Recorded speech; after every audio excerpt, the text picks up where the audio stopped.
to you by Puffin.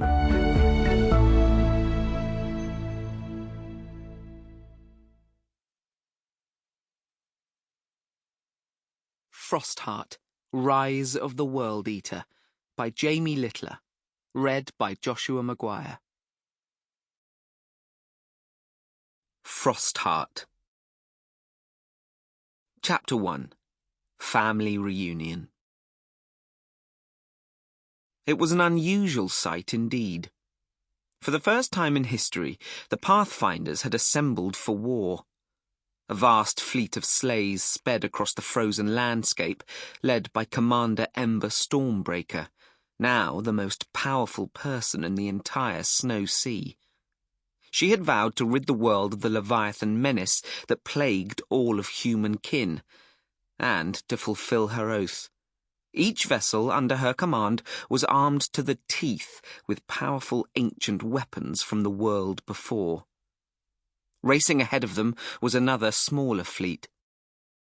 Unlike the glorious sleighs of the Pathfinders, with their colourful sails and proud insignias, these sleighs were jagged and rotten, their torn black sails stained with blood-red slashes. They were Wraiths, and they had led the Pathfinders on a merry chase to the very ends of the known world. Not that catching the sinister raiders was the Pathfinders' main goal.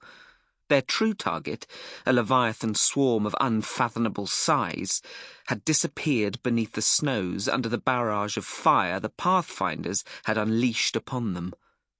But the Pathfinder fleet would not give up the chase so easily. Wherever there were Wraiths, Leviathans were sure to be close by. But perhaps even more strange was the fact that, for the first time in many years, fighting Leviathans was not the first thing on Stormbreaker's mind. Her focus was entirely on the child she followed into the cargo hold of the sleigh known as the Frostheart. The child, a boy from the far north named Ash, swallowed hard, butterflies circling wildly in his belly. He felt like he was walking through a dream, as though each step he took was on air instead of the solid wood beneath his boots. Once below, Commander Stormbreaker made to speak, when she noticed someone else had followed them into the dark, creaking hold. It was Luna, the Frostheart's navigator, who was only a little older than Ash, and just so happened to be his best friend. "Don't mind me, just grabbing something for the captain," Luna said, clearly doing nothing of the sort. For a long moment, Stormbreaker watched the girl pretend to rummage through some crates. The commander cleared her throat loudly, her cool, steely eye boring into Luna. "Know what? I'll come back when you're done," Luna said, her face flushing as she rushed back up to the deck. At last, Ash was alone. Alone with this woman he barely knew, this famous Leviathan hunter. His mother. Ash's thoughts churned, and his heart thrummed against his ribs. He'd imagined this scene countless times. During the lonely years in the fire stronghold, throughout his voyage aboard the Frostheart. So often it had been his final thought before he drifted off to sleep, a smile creeping onto his face. A thought he'd found comfort in, and that had kept him going through it all. The scene always went the same. After years of searching, Ash would finally find his parents.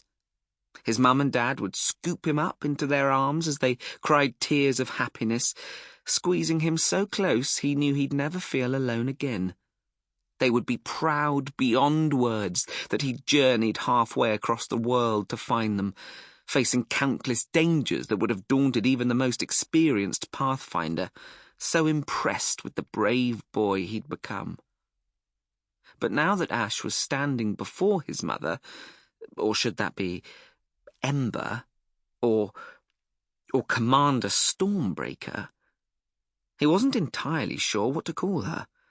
His imaginings suddenly seemed very childish indeed. His mother didn't cheer. She didn't reach out for him. She wasn't crying tears of pride or joy. She wasn't even... Sample complete. Ready to continue?